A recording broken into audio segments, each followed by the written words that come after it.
Oke, bismillahirrahmanirrahim. Assalamualaikum warahmatullahi wabarakatuh. Gimana keadaan teman-teman? Semoga dalam keadaan saya selalu. Oke lah, jadi pada video kali ini, sesuai dengan thumbnail yang saya buat, saya mau nge-review motor ini ya, KJ Torino 250DX ya, setelah 3000 km. Jadi saya punya motor ini udah sekitar 3 bulanan ya. Ini kilometernya kalau nggak salah sekarang 3900 sekian. Jadi kemarin itu sudah saya pakai full dari Bali sampai dengan ke Bromo, Malang, terus ke Kelo juga. Terus balik lagi ke Bali, itu sekitar kurang lebih 1300 kilometeran dengan jalan yang beragam ya. Ada yang aspal, ada yang gravel, ada yang batuan lepas waktu di Gunung Gambir itu. Sama waktu di Gunung Kelo juga full itu tanjakan. Nah, gimana kelebihan dan kekurangan motor ini selama 3 bulan pemakaian ini dan 3000 km pertama? Ya sebenarnya hampir mau nyentuh 4000 sih. Di sini saya akan review jujur apa aja yang saya rasain di motor ini. Oke, untuk yang pertama yang teman-teman bisa lihat dari sisi kelebihannya dulu deh, kemungkinan akan saya bahas. Dari sisi kelebihannya sendiri, saya yang paling suka itu adalah ban depan belakang. Ini udah tubeless teman-teman. Ban di sini paling saya suka karena kalau misalkan belusukan ke hutan dan segala macamnya itu, kalau semisal kempes ataupun bocor itu nggak tahu ribet untuk ngeluarin ban dalam, tinggal ditubeless saja udah selesai. Terus yang kedua, dari segi akselerasi ini karena motornya juga kecil ya, saya bisa bilang motor ini cukup ramping ya teman-teman. Ini sangat bagus sekali untuk teman-teman bawa ke hutan-hutan atau daerah pegunungan. Kayak kemarin saya bawa ke Gunung Gambir sama di Gunung Lemongan itu sangat-sangat enak, akselerasinya juga pas dan bobotnya pun juga ringan. Terus yang ketiga, ini yang saya suka juga, torsinya karena ini motor 1 silinder ya basicnya.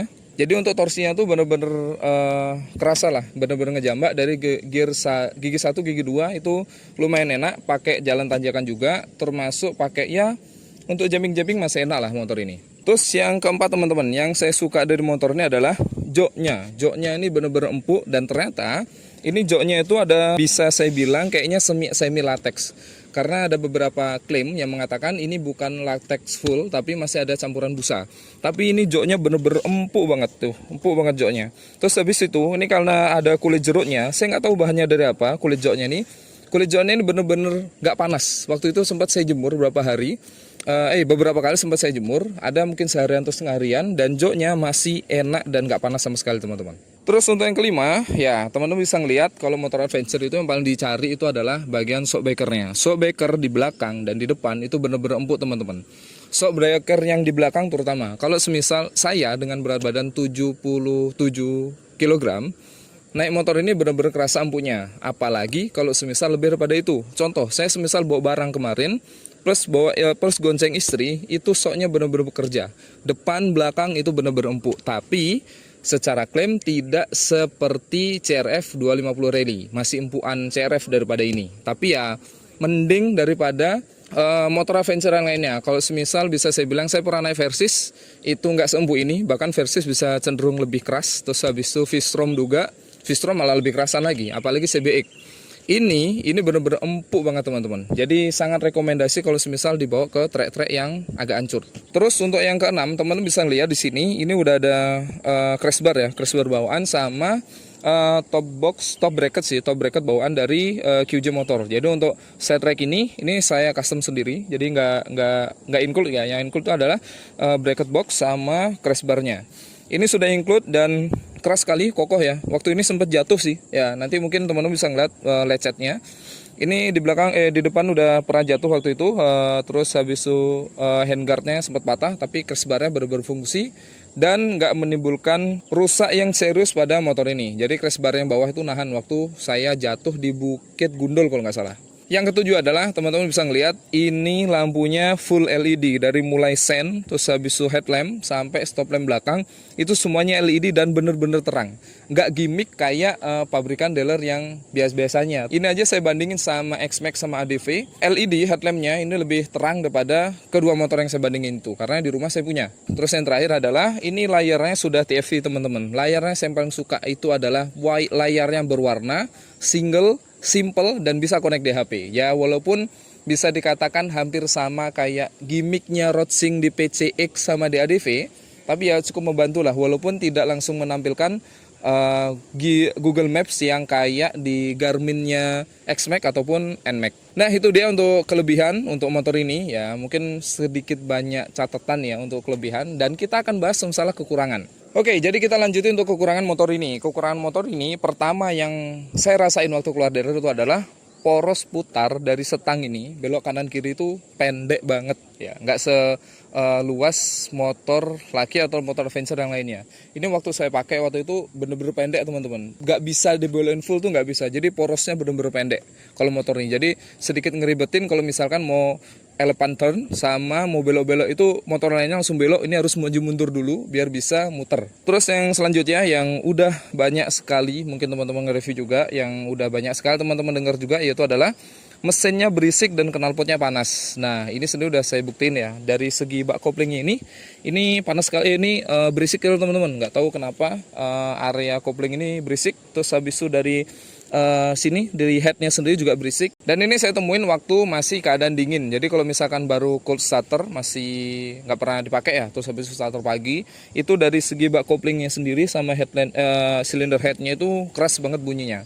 Saya nggak tahu apakah ini karena karakteristiknya overbore, saya nggak tahu, karena ini bener-bener kalau bisa dibilang agak sedikit mengganggu karena berisik itu. Terus knalpotnya juga panas. Jadi untuk knalpot sendiri teman-teman bisa mengatasi dengan cara mengganti silinser atau nyopot katalis yang di sini, sama ngasih wrapping untuk di silinder headnya. Udah pasti bakal hilang sih. Kalau saya katalisnya nggak saya copot, tapi saya wrapping sama silinsernya saya ganti. Jadi lumayan ngeluarin hawa panasnya biar nggak kaki ini nggak kerasa panas banget lah. Dan yang perlu diperhatiin juga kekurangannya adalah ini sok depan belakang memang empuk enak banget tuh, tapi saya temuin itu waktu pertama kali test drive motor ini, nggak tahu kenapa ini dampernya kedengeran keras banget teman-teman, kayak diadu, kayak cetuk kayak gitu. Nggak tahu kenapa di dalamnya ataupun karena komstir. Ini masih belum saya cek, kemungkinan nanti beberapa hari lagi mau saya bawa ke dealer, saya keluhkan untuk masalah komstir sama sok depannya. Terus yang selanjutnya adalah setang bawaannya terlalu pendek. Nah ini yang saya nggak suka, karena motor Adventure tuh kayaknya identik dengan stang yang tinggi. Akhirnya saya nggak ganti stangnya, tapernya nggak saya ganti, saya tambahin racer stang ya, pivot racer stang di sini saya tambahin biar lebih tinggi, dan hasilnya pun cukup lumayan tinggi teman-teman. Dan yang selanjutnya, nah ini dia yang paling bisa dilihat, ban bawaan. Ban bawaan dari Torino ini mereknya adalah Cordial, dan ini bannya sangat-sangat licin. Rekomendasi saya teman-teman bisa ganti dengan merek yang lainnya. Ini kemungkinan nanti kedepannya mau saya ganti merek Maxxis biar nggak terlalu licin. Dan bisa teman-teman lihat ya, ini saya nggak tahu kekurangan atau kelebihan, tapi menurut saya ini sedikit kekurangan, karena kalau semisal perjalanan jauh nyebrang ya, terutama nyebrang di kapal penyeberangan, itu standar tengah sangat-sangat diperlukan, dan di sini itu nggak ada standar tengah, cuma ada standar samping aja kayak semisal motor-motor tracker pada umumnya. Dan yang terakhir adalah yang sering teman-teman tanyain juga dan dikeluhkan juga, ini mesinnya agak kasar dan agak getar waktu 1000 km pertama. Setelah saya pakai 2000 km bahkan 3000 km ini mesinnya aman dan getarannya sedikit berkurang daripada saya waktu beli di pertama kali keluar dari dealer. Tapi sekarang mesinnya udah lumayan lebih halus ya daripada sebelumnya. Nah itu dia review singkat dari kelebihan dan kekurangan motor ini. Jadi yang saya rasain itu teman-teman, dari mulai kelebihannya dan kekurangannya, tapi secara overall motor ini sangat-sangat worth it untuk teman-teman yang suka adventure, terutama ke jalan-jalan yang belusukan yang sedikit hancur dan nggak pengen motornya terlalu berat, dan kita masih bisa mengatasi beban motor serta masih bisa akselerasinya masih dapat. Saya rasa KJ Torino 250DX ini sangat-sangat rekomendasi untuk teman-teman ambil, karena dari segi ergonominya juga ringan, terus harganya juga yang penting adalah lebih murah daripada kompetitor yang lainnya. Tapi saya rasa dengan harga 40 jutaan ya, kalau di Bali sih sekitar 50 jutaan, itu sangat-sanat worth it. Bahkan sekarang di Jakarta tuh OTR-nya sekitar 51,99 karena ada ketambahan dari crash bar, top rack sama ban yang udah tubeless. Saya rasa dari harga 50 juta itu sangat-sangat worth it untuk mesin 250 cc 1 silinder dengan kondisi motor yang sudah proper dan siap untuk diajak berpetualang. Saya rasa benar-benar worth it untuk teman-teman beli. Karena saya sendiri udah ngerasain juga. Saya pernah punya Versys, saya pernah punya CBX 500, saya pernah punya CBX 150 dan pernah juga pakai Versys 650. Jadi kalau semisal dibandingin dengan itu semuanya ya pasti ini kalah jauh sih kalau semisal ngelihat dari cc yang besar.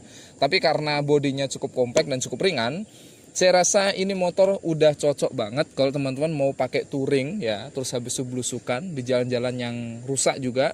Sangat siap motor ini dipakai hal-hal tersebut. Jadi teman-teman, itu aja untuk review singkat kelebihan dan kekurangan motor ini. Semoga bisa menjawab semuanya dari rasa penasaran teman-teman gimana kelebihan dan kekurangan motor ini. Dan beberapa part sudah di motor ini udah ada yang saya ganti ya. Jadi kalau semisal teman-teman beli, kemungkinan ada beberapa part yang nggak sama seperti di motor saya. Sudah pasti ini saya track karena ini saya tambahin. Silinser saya ganti. Terus habis itu handguardnya juga saya udah ganti karena handguard sebelumnya itu plastik. Terus habis itu spion udah saya ganti juga.